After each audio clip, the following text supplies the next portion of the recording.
The latest now breaking news story now. Syria says Israeli airstrikes on the outskirts of Damascus will make the whole region more dangerous and vowed to do everything possible to protect its citizens. One official said the destruction of the country's military research facility was a declaration of war. Syria's state media says Israeli rockets targeted a military research center on the outskirts of the capital. Video footage and eyewitness accounts suggest the attacks hit weapons dumps, triggering large explosions there.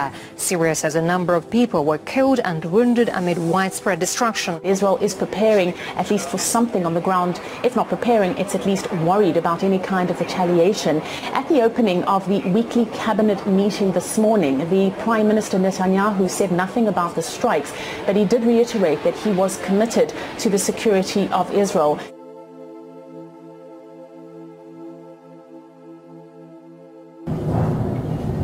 الله أكبر الله أكبر شعلة نار بالسماء شغلي مثل الكذب الله أكبر انفجار الله أكبر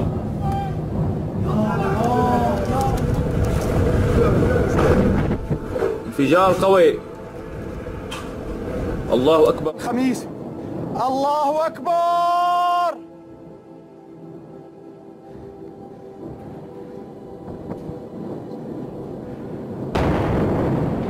الله أكبر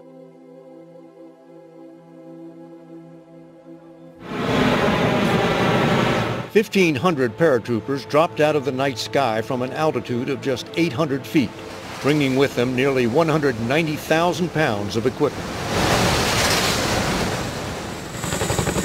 They were the first of some 4,000 soldiers from the 82nd Airborne Division parachuting into an exercise designed in part to prepare for the worst in Syria.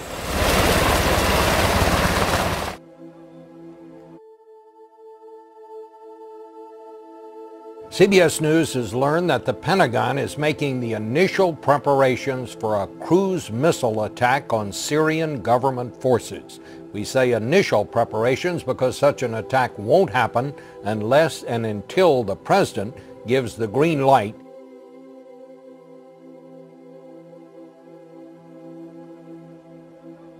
The attack on the Damascus suburbs, which left hundreds dead this week, is looking more and more like a poison gas was used. The United States warned Syria months ago that using chemical weapons could provoke a U.S. response. Two reports tonight. First, David Martin is at the Pentagon. David? Bob, President Obama's national security advisor has just sent out a tweet calling what happened in Syria an apparent chemical weapons attack. And the commander of U.S. forces in the Mediterranean has ordered Navy warships to move closer to Syria to be ready for a possible cruise missile strike. Launching cruise missiles from the sea would not risk any American lives. It would be a punitive strike designed not to topple Syrian dictator Bashar al-Assad, but to convince him he cannot get away with using chemical weapons. Joint Chiefs Chairman General Martin Dempsey is expected to present options for a strike at a White House meeting on Saturday. Potential targets include command bunkers and launchers used to fire chemical weapons. However, officials stress President Obama, who until now has steadfastly resisted calls for military intervention, has not made a decision. U.S. intelligence detected activity at known Syrian chemical weapons sites in the days before the attack. At the time, that did not appear out of the ordinary. But now it is part of the circumstantial evidence pointing toward an attack. The clearest evidence would come from a team of UN experts already in Damascus to investigate earlier, smaller-scale incidents involving suspected chemical weapons. Syrian state television is reporting that Syrian soldiers, after entering tunnels that were used by rebel fighters inside Damascus, emerged suffocating, that ambulances had to be sent to the scene, and at the same time they did find chemical agents inside those tunnels. Russia has held its largest military drill in post-Soviet history, with some 160,000 troops taking part in exercises in the country's Far Eastern and Siberian military districts. Around 130 planes and 70 ships were also deployed in the training, which focused on mass movement of soldiers, transport security, and technical and medical support.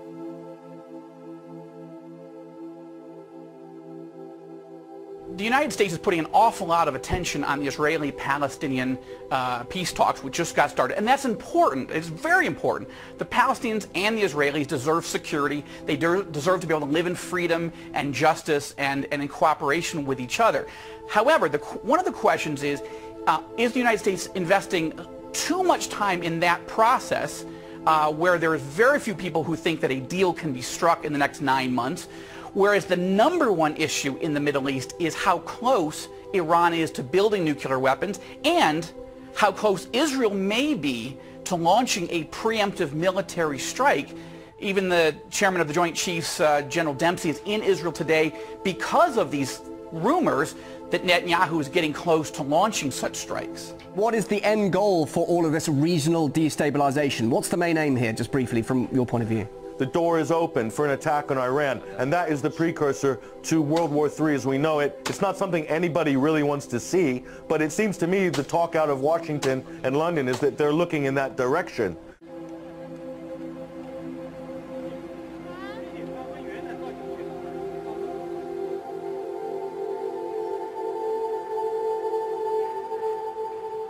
It would come as a surprise.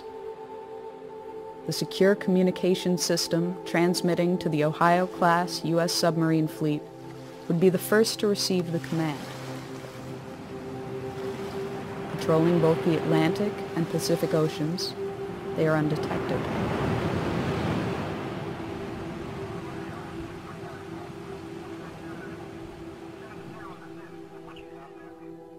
"14 of the 18 warships are equipped with 24 Trident missiles each, Trident 1s and Trident 2s.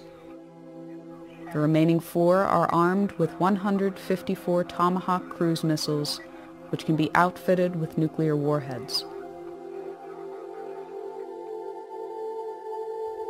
The fleet as a whole represents half of the United States' strategic thermonuclear capability. A single Trident II missile is equipped with up to 8 nuclear warheads aboard a multiple independently targetable re-entry vehicle, or MIRV. A single W-88 warhead delivers the equivalent of 475 kilotons of TNT.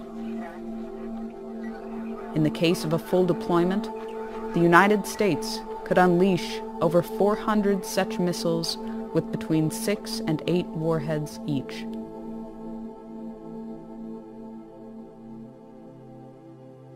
From the time of launch, it can take less than 10 minutes for an SLBM to reach its target, or as little as 5 minutes if it is flown on a depressed trajectory. This allows a very short margin for reaction.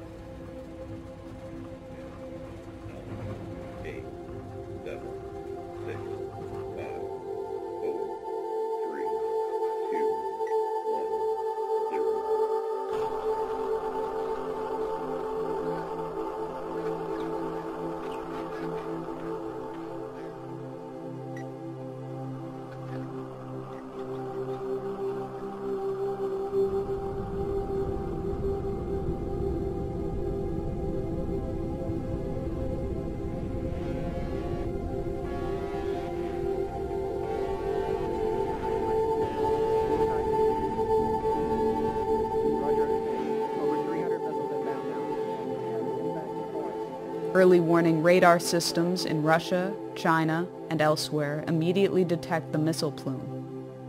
They can determine the trajectory and intended target of the missiles. Minutes fracture into seconds. This is not a test. This is not scheduled.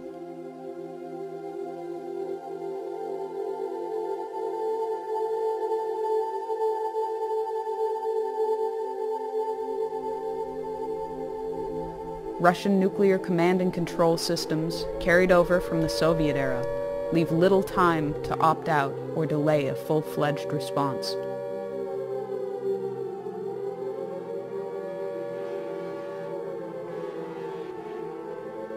Within 50 seconds, the missile has peaked above the Earth's atmosphere. It reaches its top speed. The engine drops off. The bus releases multiple warheads as well as decoys. The radar systems on the ground are overwhelmed and unable to differentiate the two when they are in post-boost phase. Re-entering the atmosphere, the decoys burn off, and the warheads enter their terminal phase.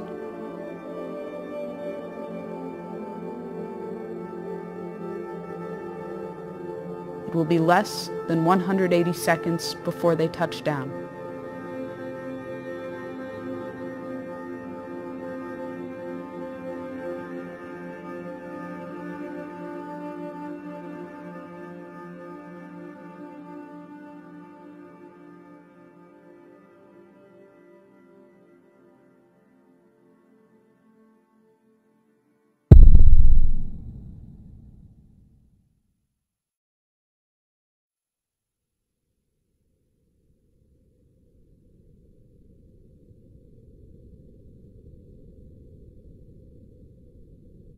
President Obama is escalating the propaganda campaign to establish the pretext for a full-fledged U.S.-led military intervention into Syria and beyond.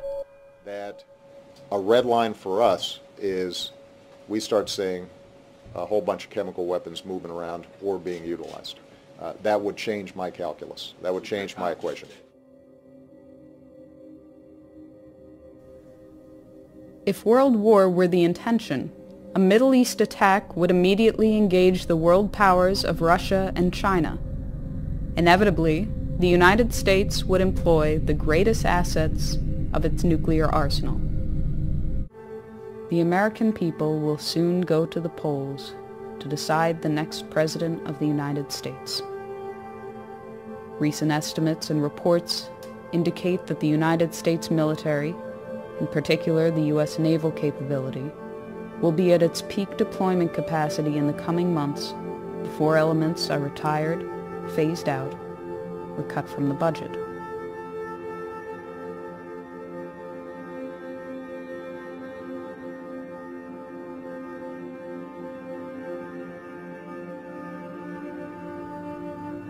If ever there were a time to launch an attack, it would be now, in these coming months.